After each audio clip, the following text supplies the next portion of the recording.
Good evening, everyone, and welcome to Enough. I'm Maya, and this is my co-host, Angela. Hi, Maya. How are you? Hello. How are you doing? I'm good. I'm good. It's been a crazy week. It has been an up and down, like a roller coaster of emotions week, but we made it. It's Friday. We did. And I think we have the perfect topic to sort of mellow out our week. Yeah, so first, let's just give a very strong, huge disclaimer because Okay. we are talking about we had 420 day this week, right? And we Mhm. are going to continue that conversation after we talk a little bit about 420. And also, people call it Bob Marley's Day, but we'll get to that. But you and I are going to talk about marijuana, but neither one of us know a ton. Like, we're not experts. Do your own research, talk to your pastor, talk to your doctor, talk to your sheriff. Like, you know what I'm Right, saying? right. Yeah. We're just two people talking. Yeah, we Googled things and we learned some things, but it might not be right for you or your family or your lifestyle or your job. So, everything in moderation, take with a grain of salt. And I don't know. Right, right. And put your comments in Yes, the yes. chat, and all together, we might actually make some sense Okay. out of this.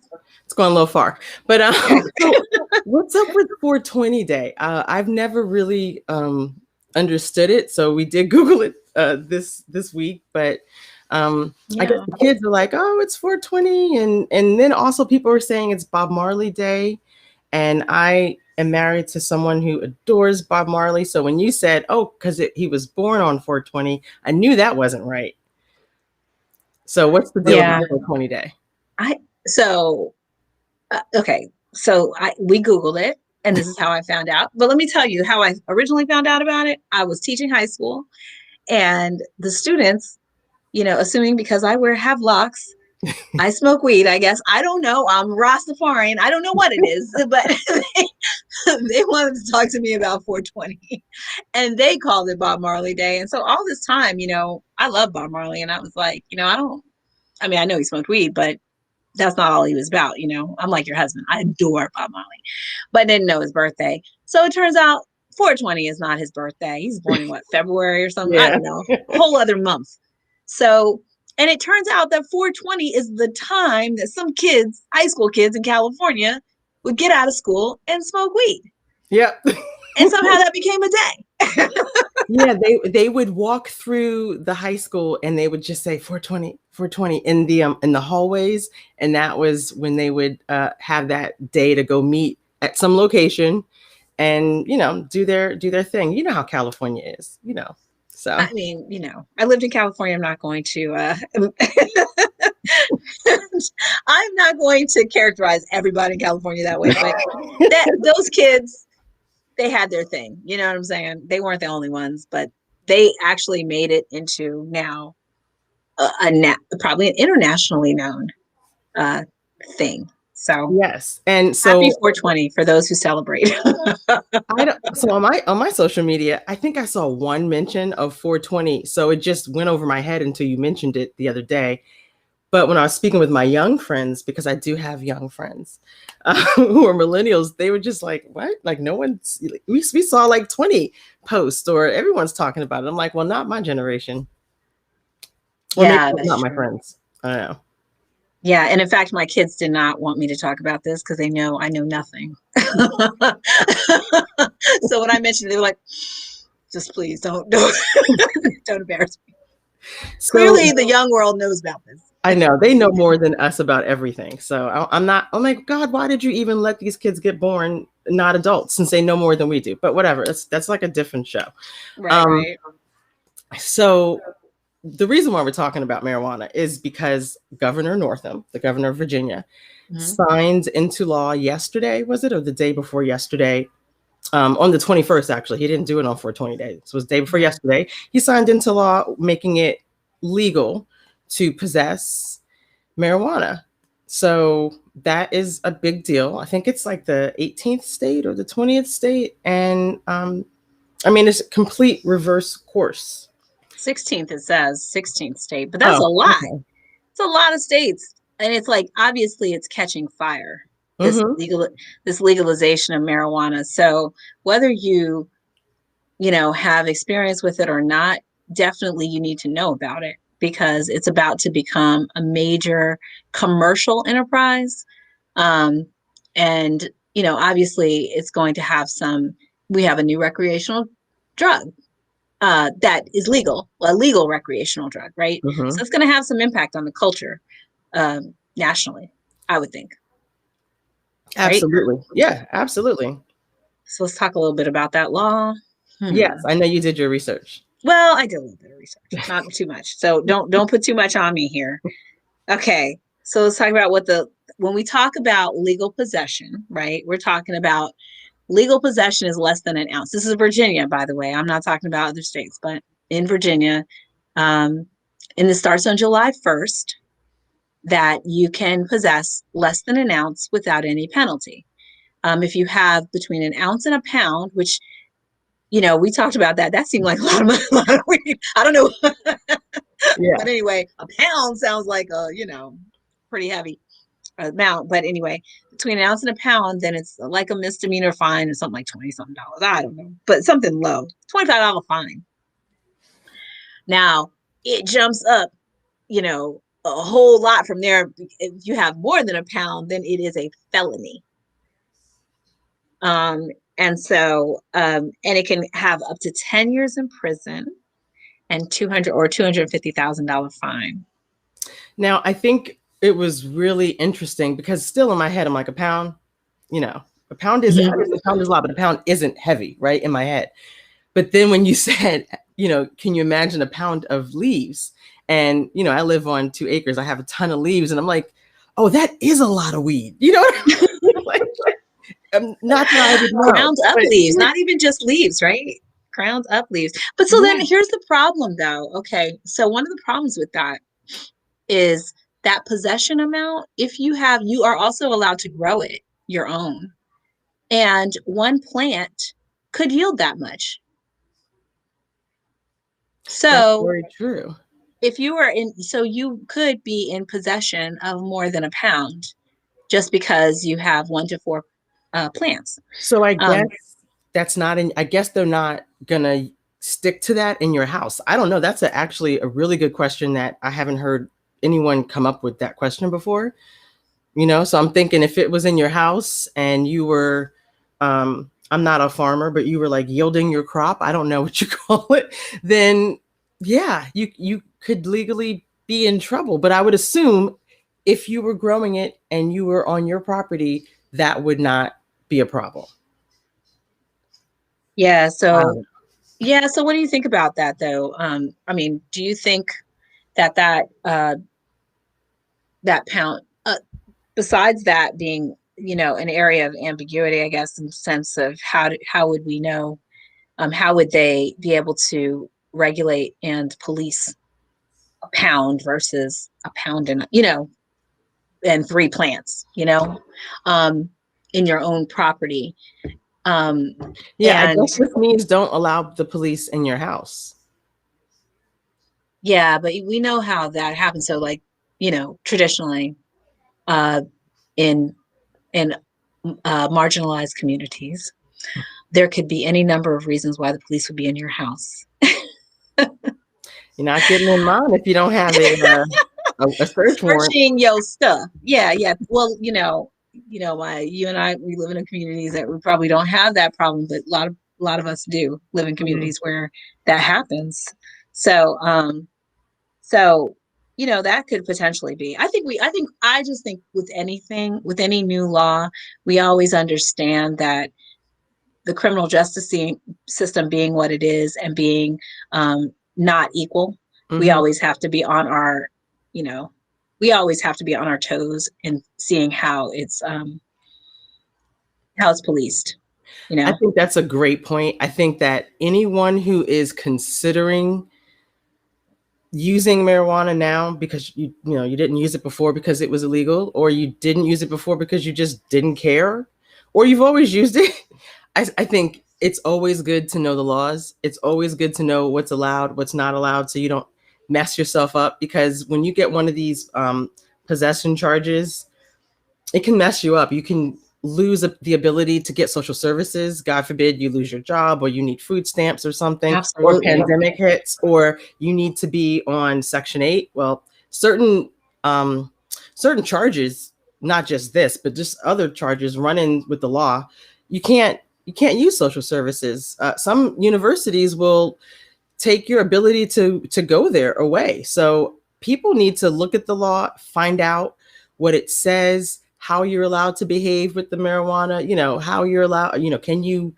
be at a park, or I just say people need to read and figure it out, so they don't end up in a situation that has long lasting ramifications. I agree. I mean, that's always the case, right? So we've been on our P's and Q's before this law, and we still have to be. Mm-hmm. Like, that's just the reality. All right. So do you think fewer people though will get arrested? I mean, what does this mean in terms of how historically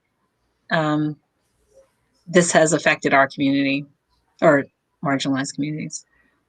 So I do think fewer people will get arrested. I do know. So last summer, if I'm not mistaken, they decriminalized it. And so it became like a thing where I shouldn't say no one, where it's not being, possession is not being looked for. Like, they're not arresting as many people. So arrests are down. That's what we know. We already know that. And so I expect it to go down even more, but there's still gonna be people getting arrested because it's still illegal to sell it.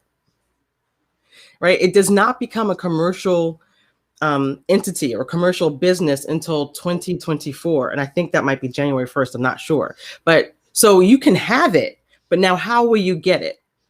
If you are not growing it and it's not given to you, because those are how you can get it. It can be a gift to you, or you can grow it. If that isn't how you get it, then potentially it could be illegal. I mean, you could be buying it from some other location, right? That it's legal, and then you still have it in Virginia. That's fine too, but you can't buy it in Virginia as of this year or next year or the year after until 2024. So there's still going to be people selling marijuana. Now, yeah, you can't smoke it in public either, and you can't gift it in public. So again, so how, so the only way you could get it if you don't grow your own is to privately get a gift. And I mean, if you're coming from another state, does the state, like, you think of the surrounding states in Virginia, if they're not one of those 16 states, then you can't transport it through that state, right? Oh yeah, exactly. See, it's still hard. So I'm just people just, again, read, figure out what the rules are before you get yourself in trouble. But to your question of, are people still going to be arrested? Absolutely, because people are still going to sell. There are people who make ends meet by selling marijuana. Their ends still need to meet, so they're definitely going to continue. Now, you also, and they'll have a bigger market, right? Yes, I think they're going to have they'll probably have like a good year. And be able to do things differently. But I think the good thing is that it'll be less arrest for petty, less petty arrest for people in marginalized communities. So that's a good thing. At least I see that as a good thing. Yeah, and Princess asked, how can you prove it's not a gift? So I guess that's probably the thing, is it's always going to be perceived as a gift, but the only way you can get it is on private property. You cannot be on the street. So you can't give it. They said you can't provide it as a gift in public, nor can you smoke it in public or use it, consume it in public. So all I'm going to say is, if anyone is out there and they decided to gift me with free marijuana, I'm going to take a picture with you, or maybe a little quick video, and be like, thank you for my free marijuana, because I'm going to have the proof that I got it legally. I do not want to go to jail. There's just certain things can break you, and jail is one of them for me. Yeah. I wonder if the buyer is the one who's liable, or is the seller. So I don't know. I just say people should just grow their own. I don't even want to go down this. Wait. Okay. So wait, let's talk about that though, right? Let's talk about the use of it. Okay. So let's say now people are, because eventually Now with 2024, people are going to be getting it from commercial outlets and Mm-hmm. markets. They're setting up, Virginia is setting up shop. Yes. Yes.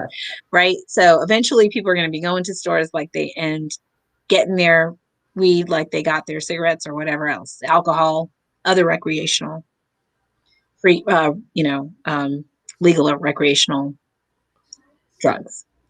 So if that's the case, then is that a good thing?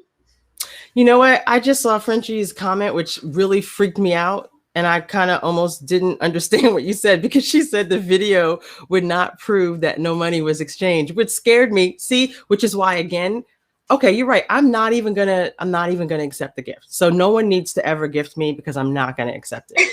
Because now I'm scared. Well, you just said you're not going to allow police in your house, so you're good. I know, but I have family and friends who are officers. So do I mean them or not? This is a big deal. I don't know. All right. So until 2024. Exactly. Yes. Or not that you're going to, I'm not saying that you are going to use it or you're not going to use it, but just hypothetically speak for the people who might want to use it. Is it a good thing? Is it a good thing for it to be, for us to have potentially, 3 recreational, drugs, if you count tobacco, alcohol, regulated recreational drugs, Yes. Legal recreation drugs. Is that a good thing? I apologize. I have allergies. Okay. I'm really sorry. It's annoying. Is it a good thing? In your mind? Probably. I say probably. Okay. And the reason why I say probably, I'm not thinking about it in the terms of recreational. I'm thinking about it for people like myself, like my child who suffer from chronic pain, and people who have fibromyalgia, MS, Parkinson's. Marijuana is a game changer for some people. Cancer. Yeah. Now, and so that you can push back and be like, well, it's already medicinal, but it costs money to get your medical marijuana license from the state. And then there are only, if I'm not mistaken, there are only 4 dispensaries in the state of Virginia. Virginia's a big state. Yeah, I think in Northern Virginia, if you would go on 95, I think it's like 5 or 6 hours. Like, it's a big state. You only have 4 dispensaries. When I found that out, I was like, I got to open me a dispensary. And then you found out the license was really expensive. Yeah. So being able to grow it at home is better. It's much more affordable for people than, spending, because every time you go to a dispensary, you're going to spend between $65 and $85 for the edibles or for the vape. And then you got to even buy your little vape thingamajiggy. So I feel like, yeah, this is a good thing because there are poor people who have horrible, horrible health afflictions and they don't have $100 a month, basically, or $100 every 2 weeks because they're in chronic pain. Heck, if I have Parkinson's, I've seen how within 20 minutes of ingesting marijuana, they have no shakes. It is like they're a different person. So that might be $100 a week. People can't afford that, but you can afford 4 plants. Yeah. So, but you know what? It should be, if it has that type of benefit, then it should be dispensed just like any other drug and made at least affordable. Because I guess what I'm thinking is, even though there's 4 dispensaries for people to access it, that's not like the pharmacy. That's not like the doctor prescribing it. You go into the pharmacy because you have whatever X disease or X condition and getting it's not it. covered by insurance, right? You have to pay out of pocket. Can I give you my little fun fact? Because let's hear it. It lends itself to what you were saying. Like, since it is so helpful medically, it should be covered by insurance and it should be just, given to you and you can get it at CVS. Right. And at the turn of the century, mainstream medicine and doctors, they were prescribing cannabis for treatment. In 1937, there were over 2,000 different medicines that were being produced by almost 300 separate manufacturers in the United States, and cannabis was the main ingredient. So it was like that back in the day. Right. It was when they decided to change for whatever reason they decided to make it illegal and to go with pharmacy, like man-made medicine as opposed to homeopathic medicine, which is what we used. And this is arguable, but supposedly there were two major corporations that were wanting to get into the pharmaceutical business and make medicine, stuff that we get from test tubes and stuff, right? Mm-hmm. And that was where the push came to get rid of cannabis and other homeopathic ideas and go to, drugs that have side effects and that basically don't make us healthy, but keep us dependent.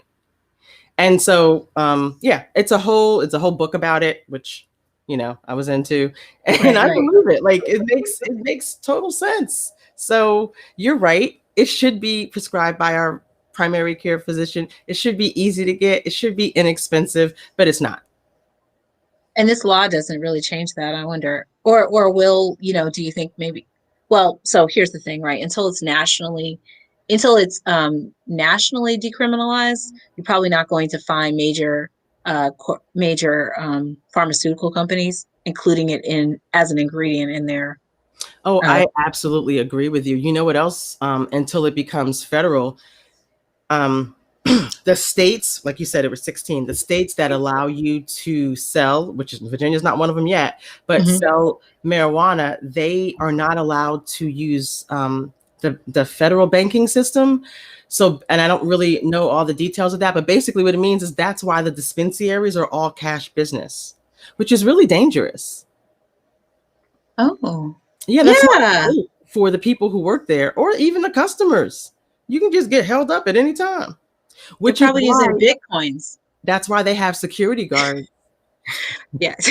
at the door, like you can't get in unless you have an appointment and you have your medical license to show.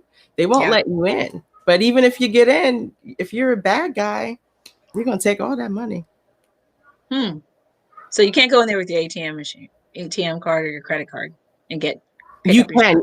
Then you can get cash that way. But again, No, but I'm saying you can't use your card like no. that. That's why. Listen, if you live in Virginia, can't use it. That's why you should go to the dispensary in Richmond because it's a drive-through. You don't have to go in. So I'm sorry, I don't feel comfortable. I bet you they are using Bitcoins though. That would be the people. I don't know. That's another show. Yeah. So, but maybe I have an idea. So when we open ours. So that's, I feel like, there's a lot to be fleshed out in this law and, I guess first you have to pass it and then you can, refine it and make sure that it has some equity and just some logic and reasoning behind it so that it can be enforced properly. But I just want to know what you think the impetus behind it is. Like the people who are actually pushing for this, who are they and what do they see to be the benefit of legalizing marijuana? So the people that I saw at the press conference with Governor Northam, and then I've read some of their social media and the things that they put out, those are the Virginia lawmakers that at the state level. They were doing it because Black Virginians are 3 times as likely to be arrested for simple possession than white Virginians. And so they were trying to stop the constant, getting put in jail for our community and other marginalized communities. Like they were seeing it as a way to stop that. Also, it's going to be eventually it's going to be a moneymaker. There are going to be 11,000 new jobs, whether it be farming or whether it be professional services, like the security guards I talked about, or, there's going to be money that is going to be made from this. And then there's a way, from what the governor said, to tie in, I guess, some type of social economic justice. Supposedly,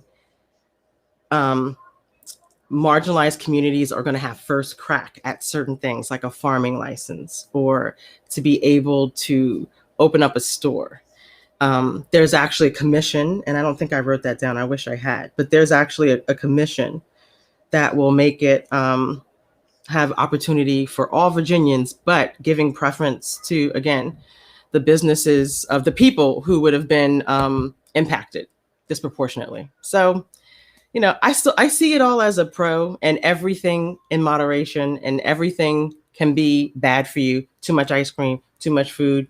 A lady a couple of years ago in the DC area, I think, drunk too much water at a water drinking contest and died. So like, Yeah, there's pros and cons. to That's why people everything. do their research.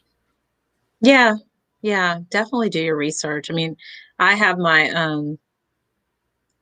I guess I have my reservations about it, but it is um it is a train that is on it's running, and it is not going to be stopped. So you can have all the reservations you want. You definitely have to know what's coming, whether you're going to decide to partake or not, right? You Hmm. have to know, because it is going to have an effect on the culture and on just, like I said, there our economy, right? And it could be, and there's always good and bad to to anything, I think. So I think that some good points were brought up in the comments about tax dollars. It will bring in lots of money. And that, sort of scares me, because that whole cigarette thing, I feel like it's going to be that again. I'll be honest with you. So I don't trust how corporate entities will make use of what could be a habit forming drug I to agree. make more money.